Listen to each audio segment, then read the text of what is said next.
পৃথিবীতে সবচাইতে শ্রেষ্ঠতম দোয়ার স্থান হলো মা বাবা।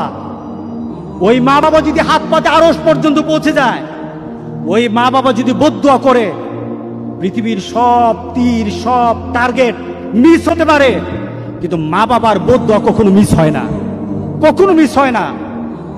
আর সন্তান মা বাবার জন্য যখন দোয়া করে, পৃথিবীর কোনো হুজুর, পৃথিবীর কোনো বুজুর্গ ব্যক্তির দোয়া কবুলের ব্যাপারে সন্দেহ থাকতে পারে, কিন্তু সন্তান যখন মা বাবার জন্য দোয়া করে, এই দোয়া আল্লাহ ফেলে দেয় না।